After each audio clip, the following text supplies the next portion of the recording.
Now, we would like to invite Dr. Matthew Matthews, Head of Social Lab and Principal Research Fellow at IPS, to deliver his presentation. Dr. Matthew, please. Thank you, Samantha. And on behalf of OnePeople.sg and IPS, we warmly welcome you for this conference. I do think it's great that we are all able to be in person and be able to renew some of our ties with friends and those we have met. And really, this is a community leaders conference, so it's great that we can feel that sense of community together. To start off this morning, my colleagues and I would like to present some findings that we have compiled based on some of our studies which are actually publicly available, and we hope that some of this will get some mind share among all of us here. Thanks to Samantha and Melvin for helping put this together. I'll broadly cover some general societal trends on race relations.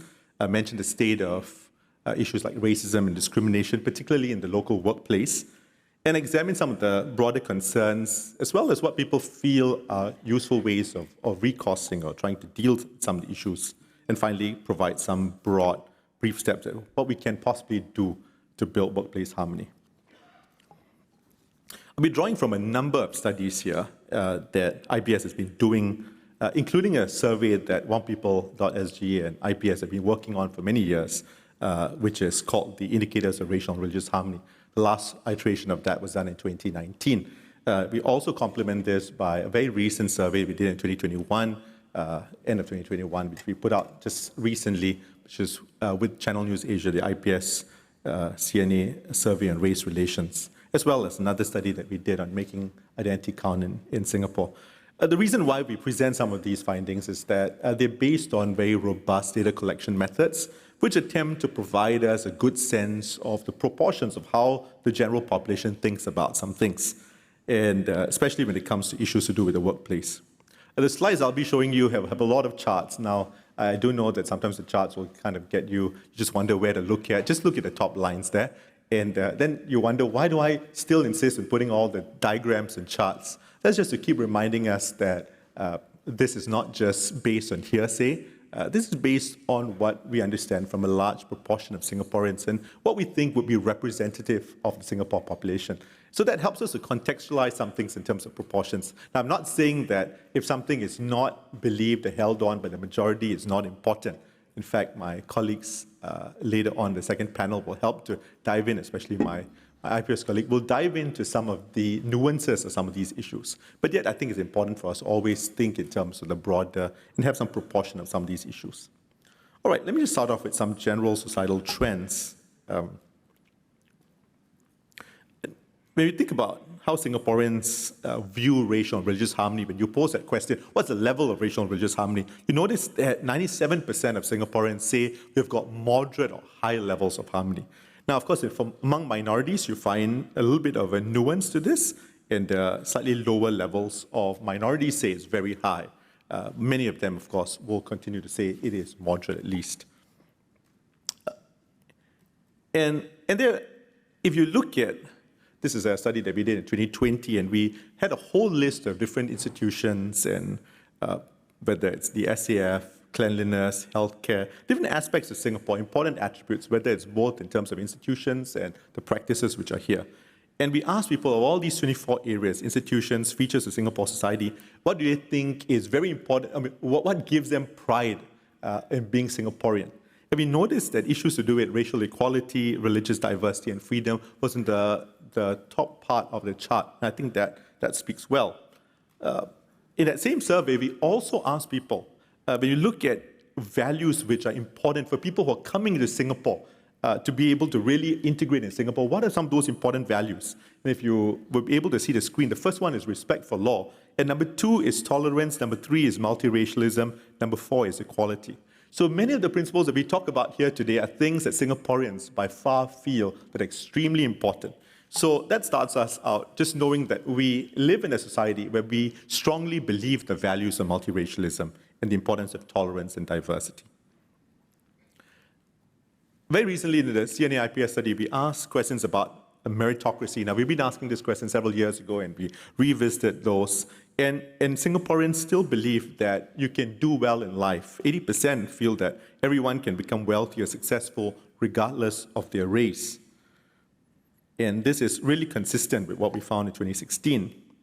But we do notice that among minorities in the last few years, 5 years, when we make those comparisons between the data, we notice that there's been a slight drop. And increasingly, we notice that more minorities, now the drop is not very big. It used to be something like 88% to 80%. And so it's gone down a little bit, where minorities are increasingly questioning whether success is always possible. And race has nothing to do with it. I've tried to lay the broad features of race relations here in Singapore.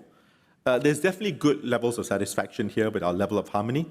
While minorities may not be as positive as Chinese when it comes to race relations issues, we still see a broad proportion of both the majority, both the Chinese and those of other races, who do believe in how well race relations have played out and the importance of this within Singapore. Now, let me move on to talk a little bit about how race plays out in the workplace. And some of these trends might be of some interest to all of us today. But just to frame this, when people talk about the notion of discrimination, which is what I'm going to talk about, discrimination and prejudice, we often focus on public services. And people often, when we think about what happens in many other countries, whether it's in terms of how minorities are dealt with by the law, but the police, there are always questions about the level of discrimination. In many of these societies, you notice quite a substantial amount of discrimination by public services. In Singapore, we noticed that even among minorities, when we polled them in these large studies, the one with IPS and OnePeople, where 4,000 Singaporeans were representatively surveyed, we noticed that less than 10% say that they feel that they are treated worse than other races. And this includes whether it's by the police, by educational institutions, by hospital services, by the courts, so by a whole range of institutions in Singapore. And that is very, very important. But yet, when it comes to the workplace, I think there are a little bit more concern. We notice that about a third of minorities would say that they feel that they're sometimes, often, or very often, they feel that they're racially discriminated at the workplace. We've asked these questions in various ways to try to get a sense of the issues. And so we do know that, some of these figures have stayed over the years, and so people continue to feel that there are areas of racial discrimination, particularly among minorities. We do also know that when we ask people about applying for a job or getting a job promotion, among minorities, there are larger numbers who are concerned. It can go up to about 50% or 45% of Indians and Malays who feel that trying to get a job or getting a job promotion, they might feel that they have gone through at least some sense of discrimination in that process. Very recently, we are trying to ask this question in many, many ways just to get a sense of this and really know whether people, when people mention that they feel discriminated, what do they really mean? And so in the most recent iteration, we asked people in terms of when living in Singapore, because some people say, maybe people feel discriminated because they live somewhere else. Okay, but so we asked very, very targetedly, when living in Singapore, have you experienced any of the following because of your race? And this has got to do with losing a job, losing out on a promotion, being paid less than your counterparts, losing out on an opportunity in work. And in all these areas, we noticed that if you look at the broader population, just something under 10% who report this. Of course, if you drill down to how minorities feel about it, then you, of course, notice that among Malays and Indians, it's about 20-something% who feel that they have lost out, especially when it comes to a job because of their race. And that, of course, is something that we have to pay some attention to. So this brings us to the bigger issue. If we do see people say that they experience discrimination, is there some kind of prejudice which fuels that discrimination? So we go back to some of our surveys and we look at some of the data. Are there preferences that people have when it comes to hiring, for instance? Are there prejudices when people think about someone to be their boss or someone to run their business for them? So when we look back at one of our studies in 2019, we do notice when we ask people about how important are these features in terms of if someone is hired for their work. Of course, ability is something that everybody says. 97% say yes, ability is what we care about. Education, 85%. But yet we notice that as many as just under half say that race is an important consideration. And I think that needs to be something that we are familiar with. We're still in a society where we do care about race to some extent, and of course, if you look at the figures, among the Chinese, it's a little bit more important than the minorities in terms of hiring based on considerations of race. We also asked this in the very recent CNA IPS survey. We asked people, I mean, how comfortable are you with the following, or how acceptable it is for you, for the following people based on their different racial backgrounds, so they're immigrants, or whether they're new Singaporeans or not, to help you manage your business if you have one. And we notice again that there is some kind of preference. While it seems like nearly everybody, 90% say they are happy having a Chinese person for this role, only about 59% accept a Malay, or 57% accept an Indian for such a position. But there's some good news about this. We compared this finding to what we had a few years ago.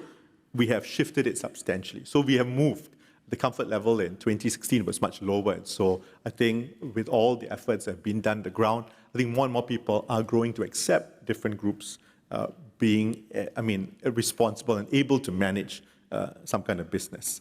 Of course, you'll see a differential when it looks at Chinese and other respondents, with the Chinese respondents feeling a little bit more concerned if a minority would take a particular job. In terms of other work-based relationships, we noticed that respondents were generally more wary or concerned if minorities or new citizens were their bosses. So a little bit more open if they are colleagues or subordinates, but maybe a little bit more guarded if someone who is a minority is their boss. Just how important is race then in terms of how people think about choices in terms of workplace? Again, our studies seem to show that if you look at the chart there, you've got some items there which are race-related, then the orange and the others in blue, which are really the very, very general things. Things like good relationship with colleagues, good career progression, financial security. All those things are important to about 70% or so. But then about 40% or so talk about racial diversity and how important that is. Minorities particularly feel that way, and they feel that it's important to work in a place where there is racial diversity. However, at the same time, most minorities are not comfortable with being hired to meet a racial quota.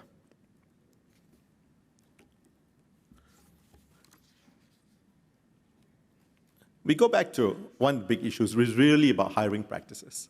Are people concerned about hiring if somebody from another race, is in the interview? It seems that nobody really is concerned about that. But other things that happen during the interview might be something that people are concerned about. So, for instance, being asked about whether you're very religious in an interview, or being told that visible religious symbols cannot be displayed or worn in the workplace.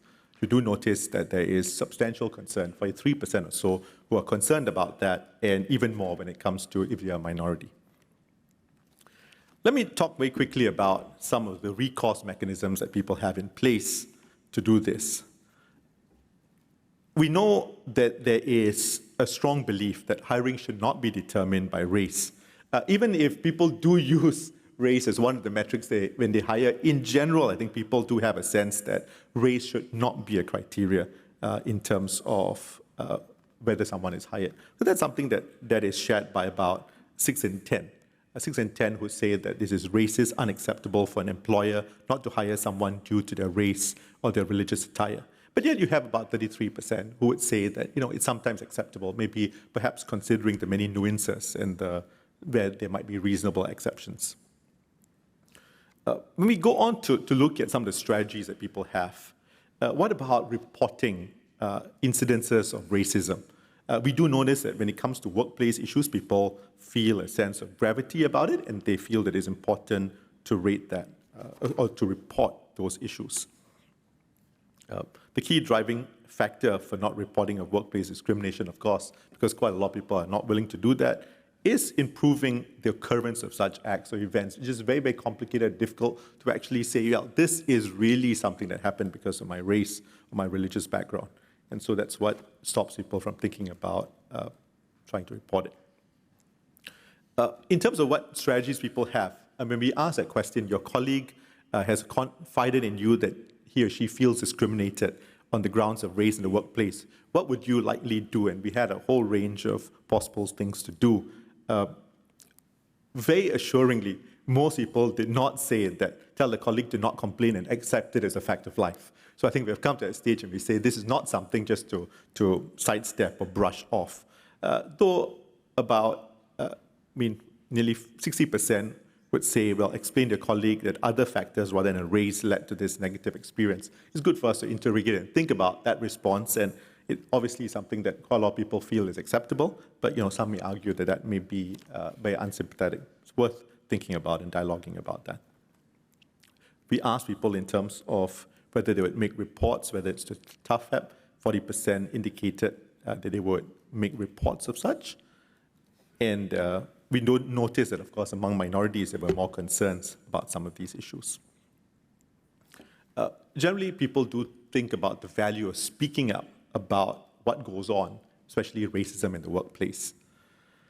Over half of respondents also indicated that they were likely to suggest limited avoidance and attempt some kind of mediation on behalf of aggrieved colleagues as a response strategy. So if someone were to tell you that they have been discriminated, 54% say, let's avoid that person. And others would try to mediate that. So I think those are important considerations and things that people do. Very fortunately, we have very few people who would say, why not you just migrate to another country or go and look for another job? I'm very glad there's less than 10%. So it does show that I think there is some kind of wisdom that is circulating within the workplace. Finally, or at least in this section, optimism prevails. If we ask people to think about what would be like in 5 years' time, less than 10% feel that workplace discrimination based on race will worsen, though a lot of people say it will stay at the current state. And I do believe many of us feel that the current state is not sufficient and we need to move forward. Let me just close with a few very, very quick thoughts. And I'll stop torturing you from looking at graphs. Let's see some pictures instead. And there are many ways you can advance workplace harmony. We just put down 8 of them. And right there somewhere is render legislation more robust. Yeah, legislation is an important thing which many societies have tried to put out to deal with issues to do with discrimination. But there are many, many other things that we can do to help to work through that. I'll go through this very, very quickly. We have to learn to dialogue sensitively and effectively about these issues, rather than immediately resorting to every issue is a police report. I'm sure the police will appreciate not being called for every single thing. But more so, it's about us being able to dialogue and talk about those things instead of always relying purely on some kind of strong law solution to issues. Number 2, of course, the same token, we have to think about legislation and whether better protection for aggrieved individuals is something that's important at this time and this hour, at least to make it very clear that our society does not stand for discrimination in the workplace.